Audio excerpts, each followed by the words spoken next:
This crap, okay? Amen. You're gonna fight, but fight within the rules. It's actually the Ebro Laura Rosenberg show. So what's going on? In this video, we're gonna cover, so a lot has happened this week, actually. Let's see. Charlamagne just got the bag, you guys. You got Anthony Joshua, Jake Paul. Yeah, that fight. He's landing punches. Anthony looks a little frustrated here. You know, it was funny when I heard about that fight the first time. I'm thinking, okay, this is crazy. Is this gonna be like another Mike Tyson? Here, look at it reeling. Right hand by Joshua. Mike Tyson, you know, the fact that he had kind of beat Mike Tyson in that fight, I was like, okay, that to me, allegedly, or I'm not saying Mike Tyson just took the money, but to me, that was not a fair fight. Joshua. He's landing punches. What is this? Because Mike Tyson is definitely past his prime, and Jake Paul is definitely way younger than Mike Tyson. I mean, they blame Joshua, but it's what? The referee, it's Jake Paul that's doing this. Be fighting somebody that much older than him, but this new fight with Anthony Joshua. It's doing this. Rough tactics gotta stop, okay? The fans didn't pay to see this crap, okay? Amen. You're gonna fight, but fight within the rules. Paul's hands are down. I think it was kind of like, to a certain extent, I would say Jake Paul was definitely the underdog, because Anthony Joshua definitely is a real boxer. I mean, Paul's hands are down. Paul unwinds and catapult right hand to the left by Paul. Paul looking to make it a fight now. Under the body with the right hand for Anthony Joshua. There's a big... It's not like Mike Tyson is not a real boxer, but Mike Tyson is retired. He's no longer a boxer. You know, Anthony Joshua still boxes. So, to me, that is more like, okay, this guy is trying to put on a real challenge. There's a big left now. Text messages are lighting up. Everyone wondering what the hell is happening. And Joshua continues.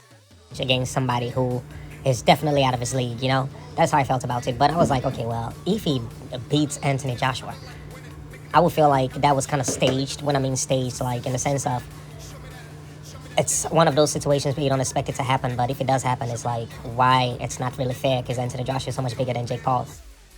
Joshua, the Predator, counter right. There's the right hand. Jake Paul goes down again. But if Anthony Joshua loses the fight, to me, I would just think it was something that it's like he just took the money, or it was just like a bait. You know, $90 million is a lot of money on the table, and some people would definitely throw a fight just to get the money. Man, he's tired, you guys. To keep moving them feet like he was in the early rounds, but it's hard to do that. Right uppercut. It's amazing that Paul is still standing, taking the right uppercut. Best shot at the moment.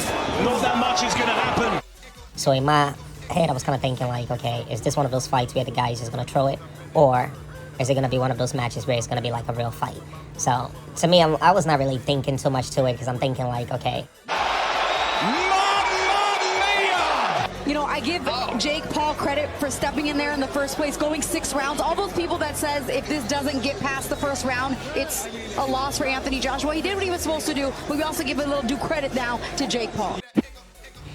This is probably going to be another payday. Jake Paul is probably just going to win. And if he does win, he's going to gain a lot of bragging rights, because fighting against somebody like Anthony Joshua, that is like... like, look at the size difference, dude. That is big. That is a big difference.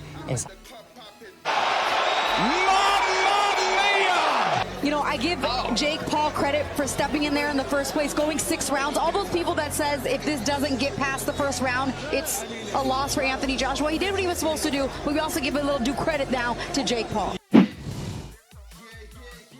When you really look at him. So I feel like this is a real fight. It's not a fight where somebody's just getting paid, you know, to take a few punches. So the fact that this is a real match, I gotta give Jake Paul his props for that, because he looked like he definitely went in there, you know, taking real shots, real punches like that. Looked like it hurt. You know, I'm not sure. This guy need to go check himself out, because he did get beat down. But for $90 million, if you ask anybody, they'll be like, yeah, I'll take a beating for $90 million. Definitely, we'll take a beating for 90. But yeah, that was a good fight, if you really ask me. But they both look good. They both look good. They look like they put up a good fight. But I'm not really sure if... I don't know if he's going to be asking for a rematch. What do you think? Do you think this made Jake Paul look better? Or do you think it made him look worse? Does this make Anthony Joshua look better? Or does it make him look worse as an athlete, because at the end of the day, the person who is fighting against Jake Paul is not a real, I mean, I wouldn't say he's not a fighter. He's not a real boxer. It's not like a professional boxer. You know, he may be strong, he may be able to take a few punches, but he's not a professional boxer like you, Anthony Joshua. So the fact that you're fighting him, I'm not sure if people are going to look down on your skills or anything, or they may just be like, yeah, that was a nice payday, you know. It doesn't make you seem better, you know, because they feel like you are definitely stronger than Jake Paul if you really had to look at it, and bigger than him, and more skilled than him when it comes to experience, because you've been fighting for quite a while. Anyhow, besides that, let's go back to the other thing that I think was kind of interesting, the Charlamagne deal, $200 million. That is unheard of. In the area of media and entertainment, Charlamagne signs a seismic deal, $200 million. Congratulations to him. I hope everybody realized I called it from day one. That is really unheard of. I would say Charlamagne is somebody who is he is very humble if you really look at the way he carries himself. Like the fact that he's getting paid about $200 million, you know, just for, I'm not sure how long this new contract is that he has with iHeartMedia, but $200 million is a lot of money. So if you really want to compare him to a lot of people in other fields, like, Just got the bag, you guys. iHeartMedia just re-signed Charlamagne on a max contract after all the rumors and speculation and people wondering, yo, is Charlamagne going to re-sign with iHeart? Or do we see Charlamagne land somewhere else? Do we see him get more money somewhere else? Now, mind you, this all started to build up back in September. Charlamagne did an interview where he was asked about it. comparing him to athletes, or let me say musicians, a lot of times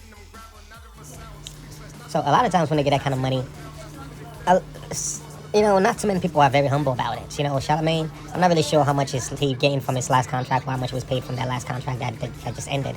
But the kind of money that he is being presented now, $200 million, that is a lot. You know, this is the kind of money basketball players are being paid. Musicians don't see that kind of money. This is the kind of money like soccer players are being paid. You know, this is like crazy. The fact that he still humbles himself and still seem well-mannered and is not acting out of order and out of control, yeah, kudos to him for that, because I know some rappers who are barely seeing $1 million and signing their life away, they act like they're on top of the world. And you see Charlamagne getting $200 million and he seemed calm, chill, composed, keeping his composure as if it didn't happen. You know, so yeah, I thought that was kind of cool. And what's going on with Ebro, Hot 97? It's kind of funny that show came to an end. It's kind of funny that show came to an end, but I don't even know if it's because of Trump, just like Ebro is trying to say in this situation. Told y'all a couple of weeks ago when they tried to run that Andrew Cuomo play on me. Remember that shit? And then they tried, you know, when the Trumpster got in office. Listen, man, I don't capitulate well, bro. Ebro Laura Rosenberg show. You can subscribe on YouTube if you're watching this. It's kind of funny that show came to an end. It's kind of funny that show came to an end, but I don't even know if it's because of Trump, just like Ebro is trying to say in this situation. I don't think so. I just think the fact that music or hip-hop is no longer as popular. Like, there's so many other things that are taking the attention of people. Like, it's very rare for people to just sit back and listen to music. People listen to music now when they're exercising. Like, okay, when they're in a club, they're, you know, I would say on occasions. Because at the end of the day, if you really think about it, back in the days before the internet definitely came and took over almost everything, and cell phones, like, people actually sit back and play a CD, right? Just play it and not have anything and just listen to music for a few hours, right? But now, like, there's so many other things people want to do, even if they don't want to. Just the fact that you have your phone in your hand, it just presents you so much options, so many other options. Even if you're listening to music before that song is done, trust me, you would be distracted by some notification or something that you noticed that caught your attention. So I don't think it's because of Trump. I just think the fact that music is no longer consumed as a full course meal. When I say full course meal, like the main dish, what I mean, music is no longer the main dish. It's almost like the side dish or the dessert or whatever, right? So think about it, like I'm exercising, I'm on the treadmill running. I may decide, I want to listen to some of my favorite artists while I'm on this 30-minute run. And when that run is over, more than likely, I may stop the music and go do something else, right? So if you notice, the fact that I'm no longer just sitting back to consume music, I'm using it to assist in what I'm doing. Like when you go shopping, you may hear music overhead.